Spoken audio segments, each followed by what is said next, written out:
Hey everybody, welcome back to the Cards on the Table MMA podcast.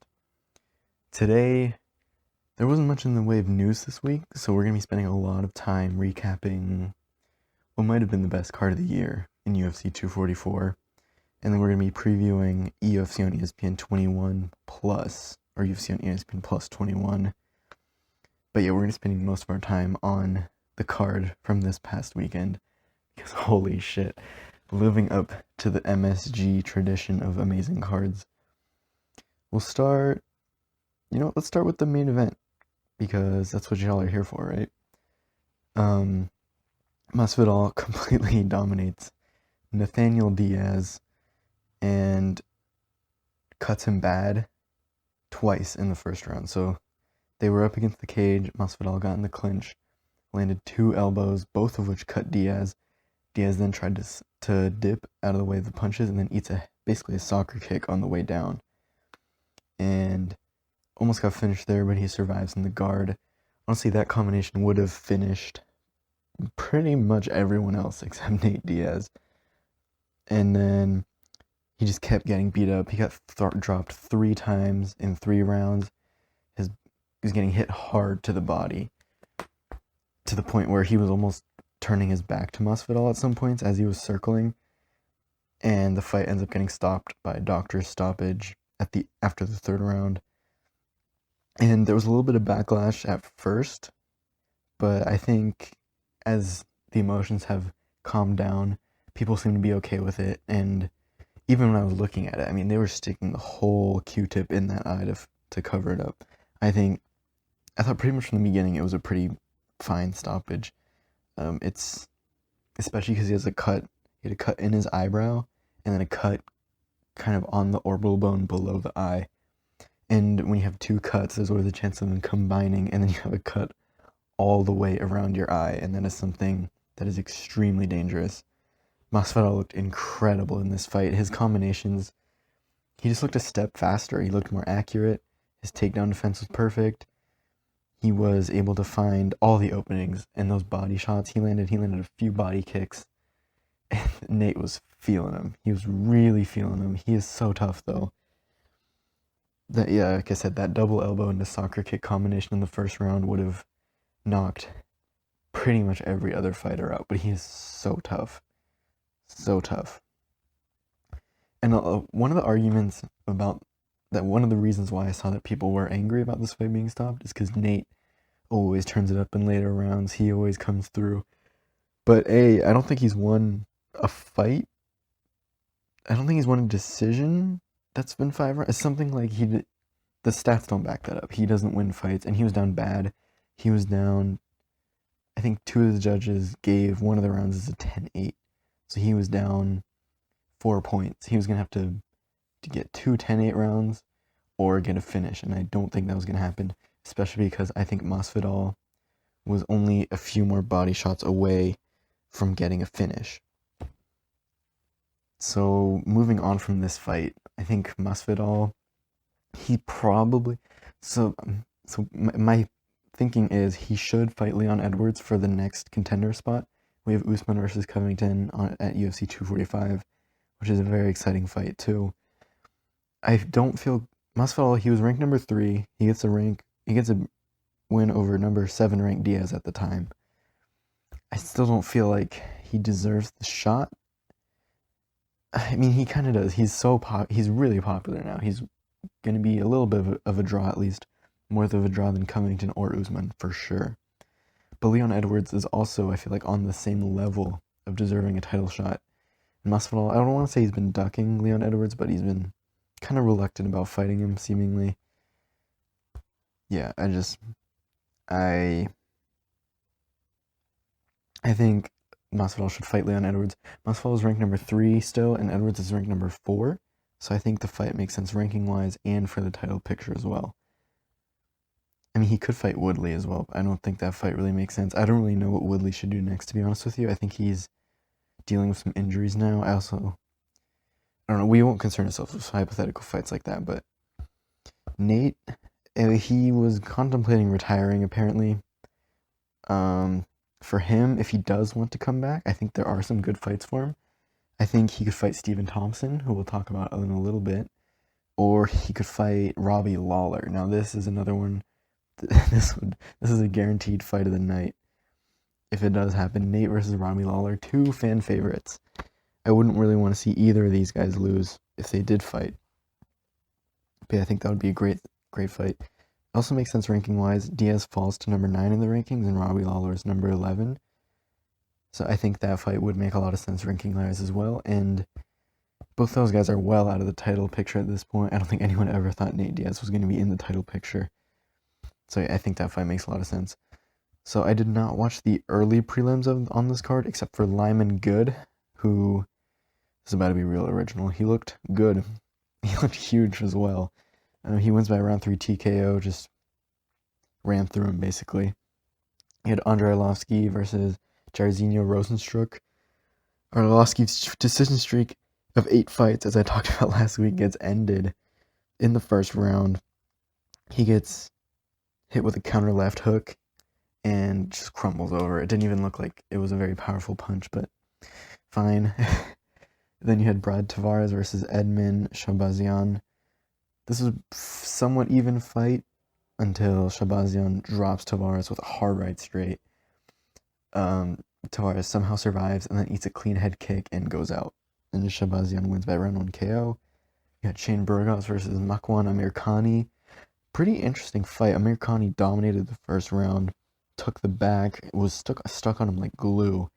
And I thought, ooh, that's not good for Shane Burgos. But Shane Burgos, by the way, looked huge. And this is kind of a risky fight. He's number 12, going against an unranked guy. That's always a little bit risky. But then after the first round, Amirkhani gasses hard. And Shane Burgos is able to defend every single takedown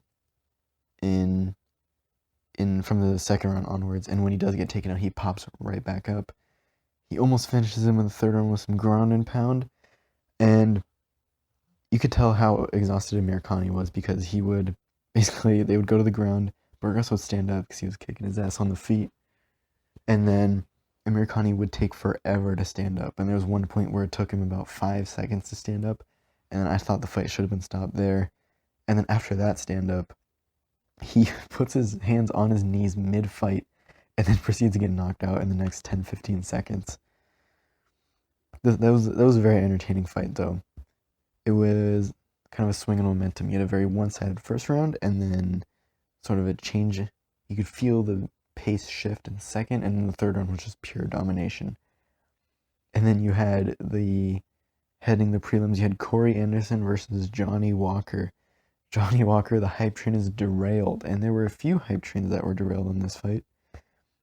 3 in total, I think. Yeah, we'll call it 3 in total. I guess that you could say the Masvidal hype train kept going, but you had 3 hype trains that were derailed. The first of which was Johnny Walker, who said he was too hesitant after the fight. I think he's just reaching the level now where his weirdness isn't going to work so much anymore. Corey Anderson wins by round 1 TKO. He catches Walker with a brutal combination, and then just gets the finish. Walker never actually goes down, but he does the half squat that you do when you're tough as hell, like what Nate was doing kind of, but not enough to knock you out. And then after the fight, there was a little bit of drama, and Anderson just kept taunting Walker a little bit. He was kind of jumping in front of him, and what I thought at first is it looked like Walker kind of tried to headbutt Anderson after the ref pulled him off, but Dan Hardy, the commentator, comes out after the fight, says Walker was taunting Anderson for 5 to 10 minutes before the fight, and then on top of that, people were overlooking Anderson heavily in this fight, and he made that very clear in the post-fight. But interestingly enough, both Anderson and Walker say, no, Walker did not taunt me.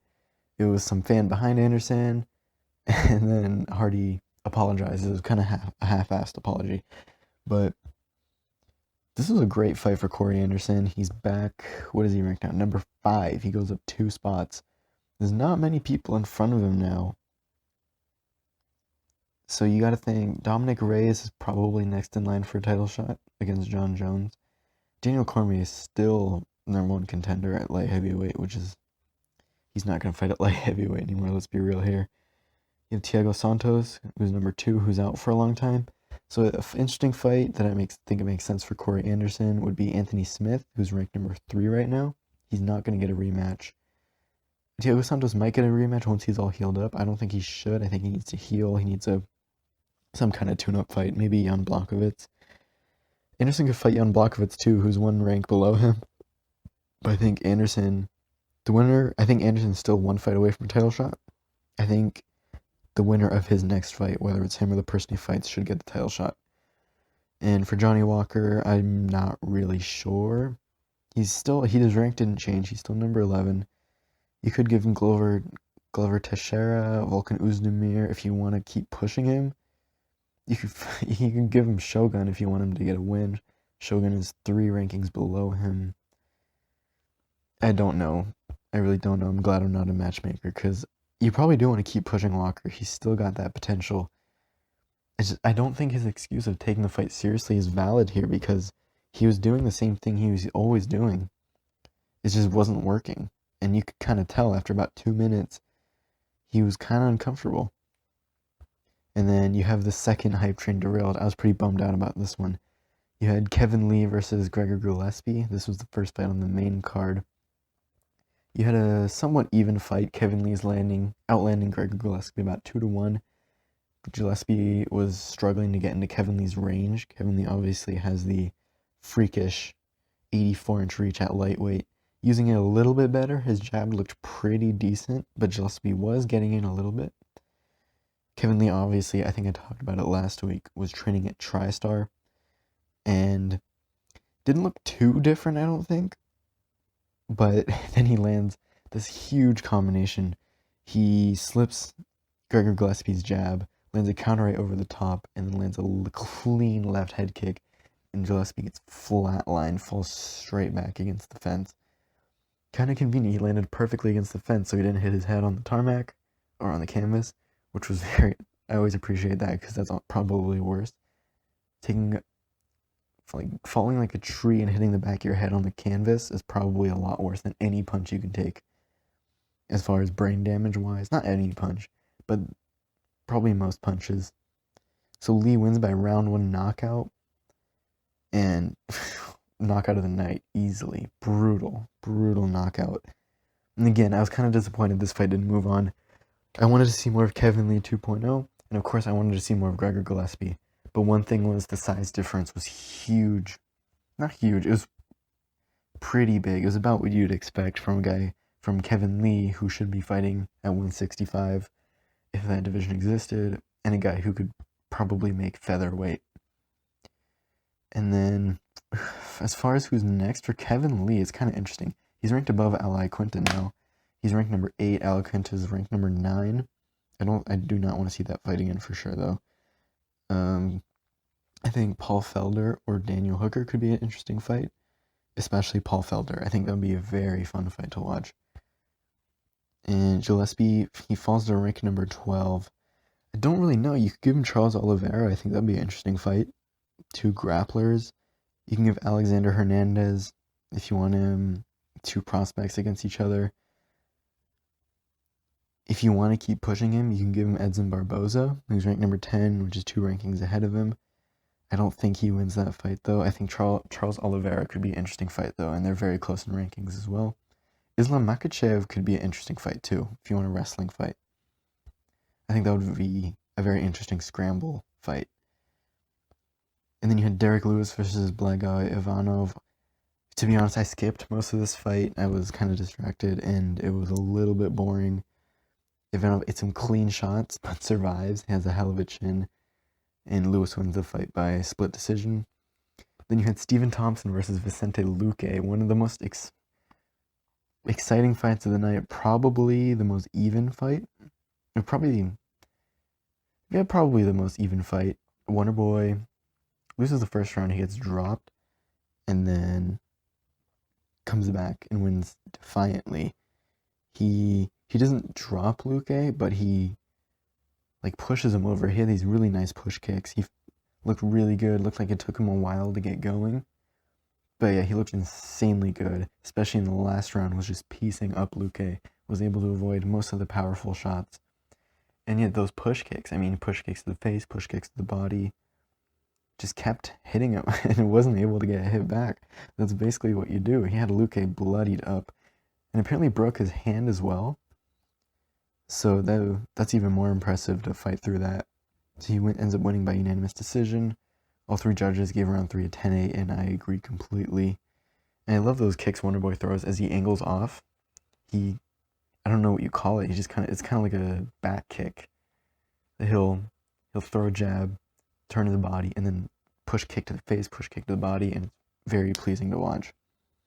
So Wonderboy has a few options now. He is ranked 8 again, so he went up 1. He has a few options. So he could fight Nate Diaz if Diaz wants to come back. I think that's a great fight as well. I think it's a fight Wonderboy wins very easily. And then he could also fight Maia.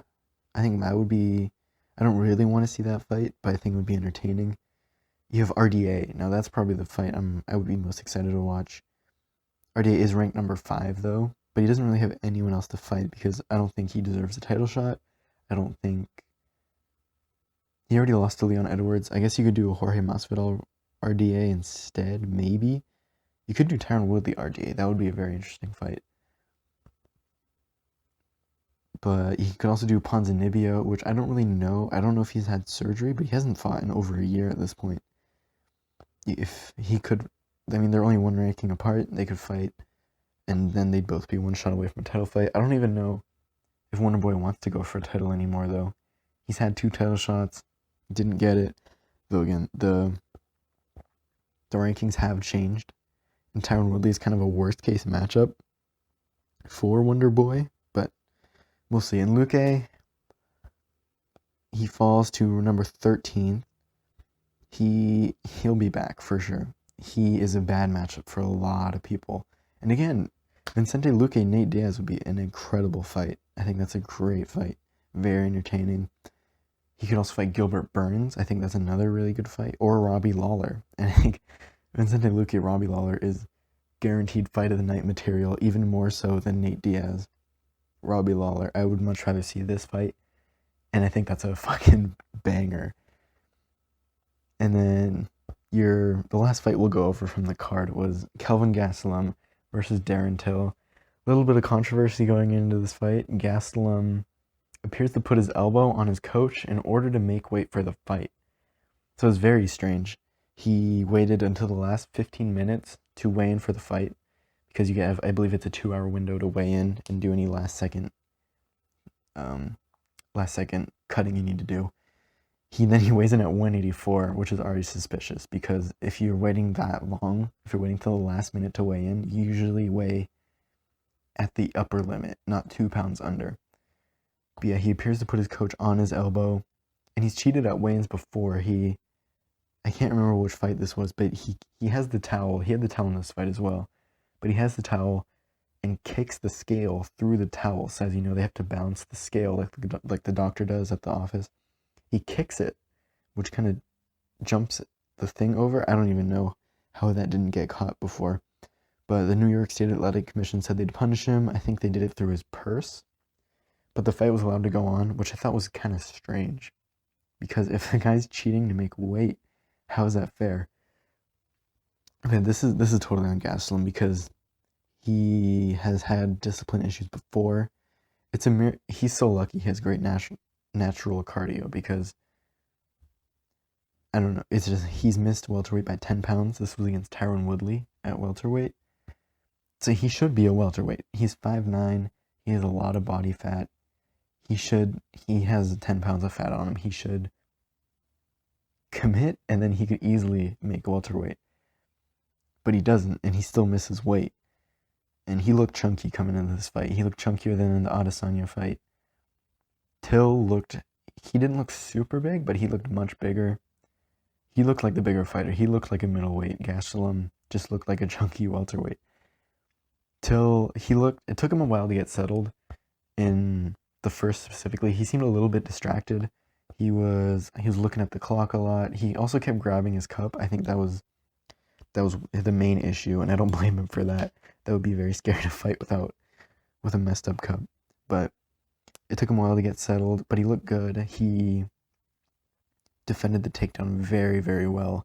Gastelum was really trying for that takedown, but just was not able to get it. So huge credit to Darren Till for that. And he looked better on the feet. One of the significant strikes were actually a lot closer than I remembered it. Gastelum landed about the same amount. He won the first round. Till wins by split decision, in case I didn't say that. And Wonderboy also won by unanimous decision. I forgot if I said that as well. But yeah, I mean, Till just looked stronger. He looked bigger. He looked stronger. One of the judges gave it 30-27 for Gastelum, and that does not make sense to me at all because Till in rounds 2 and 3 landed, I believe it was more strikes in the third round for sure. But in the second round, the significant strikes were close, and Till's had a lot more of an effect. So I don't think 30-27 makes sense at all. And the other judges gave it for Till. So it ends up being corrected. So for Till, I think he should fight Jack Hermansson next. I think that would be a very entertaining fight. I think that's a perfect fight that could headline a fight night card or a UFC on ESPN card. I think that's a great headliner. It's going to be entertaining. Hermansson, I think, is a good matchup for Till. They're both kind of strikers. I think Hermansson kind of plays into Till's game a little bit. But I also like to see Till go 5 rounds at middleweight. I like to see how he handles that. And then I also thought about Till versus Whittaker if you really want to push him. But I don't think that's fair because I think Whittaker should fight Cannonier for the next title shot. So it should be Paulo Costa Adesanya for the title. Winner of that fight gets Whittaker versus Cannonier. Or you could do Cannonier versus Romero if Whittaker wants to take time off, which I think is also fair. He seems to have a lot of health issues. So I think that would be fair as well. So I think that concludes UFC 244. This fight, this card as a whole was just incredible. And that's why I spent 20 plus minutes talking about it. This fight, or this whole card, was so good. One of my favorite cards of the year. And I actually only have one bit of news this week. There's a lot of speculation, but I don't really want to talk about that. Thomas Gifford got released. If you don't remember, it was a few fight nights ago. Received one of the worst beatings I've ever seen at the hands of Mike Davis. Thomas Gifford is a lightweight fighter. It was his first UFC fight, I believe. Maybe his second. Mike Davis was a featherweight who replaced Gifford's opponent on short notice. And just kicked his ass. And had one of the most brutal knockouts. Third round. Thomas Gifford, tough as hell, but had no skill to match the toughness. No skill. That was hard to watch. And I'm glad he was cut. I really am. I'm not saying he'll never be in the UFC again. He was still pretty young, which is the other part of the reason why it was so hard to watch. And Mike Davis was taking time off in the third round as well. He was just throwing like half-assed leg kicks, clearly just mercy fighting him, if that's even how you say it. But I'm glad this fight did not. I'm glad he's cut. So you have 2 events. You have Bellator 233 on Friday, which is tomorrow. If you're watching this the day it's uploaded. It's pretty bad. There's no... King Mo is still fighting. I thought he retired, but it looks like he came out of retirement, and it looks like the headlines I saw, I didn't actually read any articles on it because I don't really care, but it looks like he wants to retire after this fight, win or lose. So literally no reason to watch that card unless you're really into it or you know someone on it.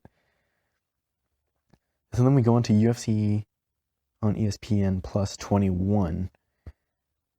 The prelims, I'm not going to be watching it. I'm not super familiar with any of the fighters. So moving on to the main card, you have Anthony Rocco Martin versus Ramazan Emeev, which is a welterweight fight. Emeev is on an 8-fight win streak coming into this fight and is the slight favorite. He also has a win over Sam Alvey, who's now a heavyweight. So those guys are kind of 2 weight classes apart now. I just thought that was kind of interesting. Next up, you have Ed Herman versus Kadis Ibragimov, which is a light heavyweight fight. Ed Herman is 1-3 in his last 4. He's 39 years old. He's going up against a 24-year-old Russian guy. This just looks like a setup. I mean, the age gap is 15 years. So make of that what you will. And then you have Alexander Volkov versus Greg Hardy. The Greg Hardy experiment is either going to reach a new level or it will come to a screeching halt. And Greg Hardy, we just talked about him. He fought less than 3 weeks ago. He's the first fighter to be featured twice on the podcast. So good job to Greg Hardy. Coming off the no contest due to the inhaler quote-unquote controversy. It's not really a controversy. You can't hit an inhaler during a fight. Come on. And yeah, we're either going to see the hype train just get flatlined, decisioned, or we're going to have an actual contender in Greg Hardy. Which is, I didn't think we would get this far. I didn't think we'd get this far this soon.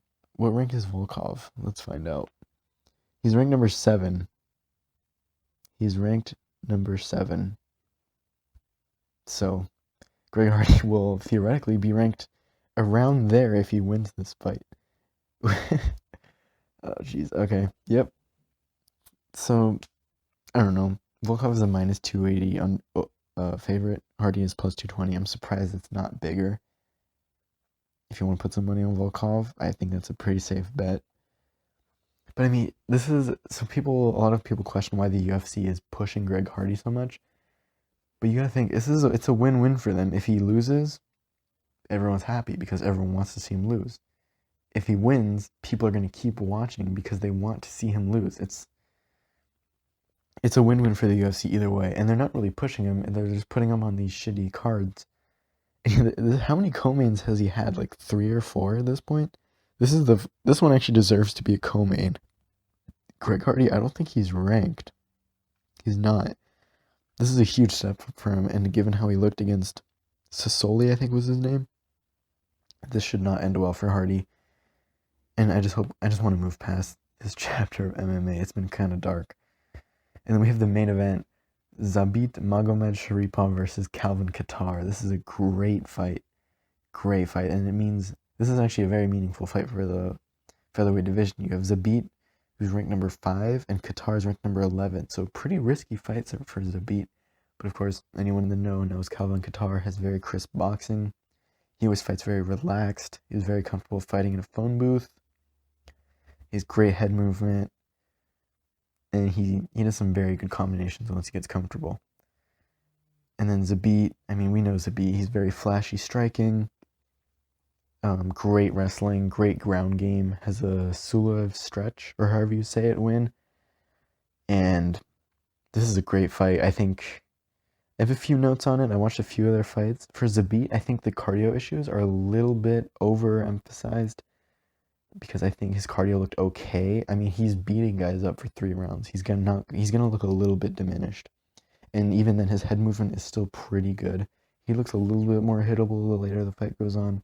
But overall, I think he's still a very elusive fighter. His striking defense stats are pretty good. I think the hair movement, I think guys with big hair and afros it's kind of more difficult to judge when they actually get hit, because if they jerk their head to slip a jab, the hair is still going to move, even if it doesn't get hit.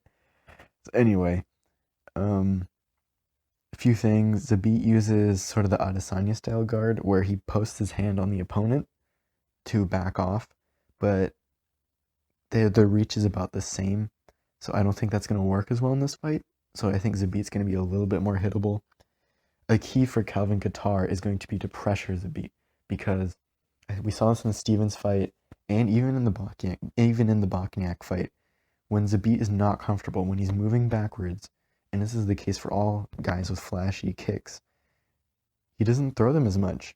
Again, in the Stevens fight, whenever Stevens was pushing him backwards, and Stevens doesn't even cut the ring very well, you just have to force him to move and not be able to set and throw the kicks. When you do that, he is not able to throw the kicks, the body kicks, the leg kicks, whatever. I mean, he's not going to Showtime kick you if you're cutting him off, because then he's going to leave himself open.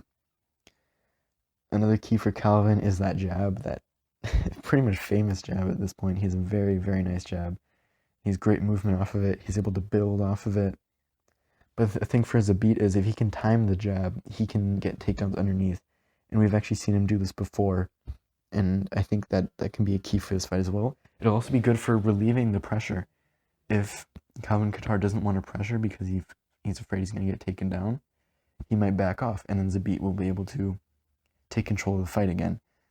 So I think this is a very interesting fight. If I had to favor someone, I would say Zabit. Zabit is a little bit of a favorite. I don't have the numbers for it. But yeah, this is, again, it's an interesting fight. I do think Zabit is hittable. Not as hittable as it might seem at first. I think they both have, their styles feed into each other very nicely. They both like to go forward. I think Kattar is probably better moving backwards compared to Zabit. I think they would both rather go forward in this fight. I think it's more crucial for Zabit to do so, however, just so that he's able to use those kicks. But again, if he is being forced to move backwards, he can use the takedowns, and he did it a few times against Stephens. Even if you just duck down, even if you just touch the hips, you'll get him thinking about the takedown. And that's cute. That's always huge. And yeah, I'm excited for this fight. The card overall is pretty, especially there's nothing on the prelims that I even remotely care about. I mean, I'm interested in the Greg Hardy fight just to see what happens. But as far as the other fights, there's no real names on this card. But yeah, I think that's going to do it for this episode, guys. This was a pretty quick one. And I'll see you guys next Thursday. I hope you guys enjoyed UFC 244 as much as I did. What a fucking banger. And yeah, hopefully Zabit Kattar is good. I hope it goes more than 3 rounds. I want to see Zabit drug into deeper waters. I want to see the cardio, because again, I think the cardio issues are a little bit overstated. But again, we'll see. We will have to see, and that's what makes this so exciting. And I mean, there's things. Who does Frankie Edgar, or sorry, who does Zabit fight after he wins this? Yair? Probably? Was it Yair ducking to beat? Or one of them was ducking the other. I can't remember.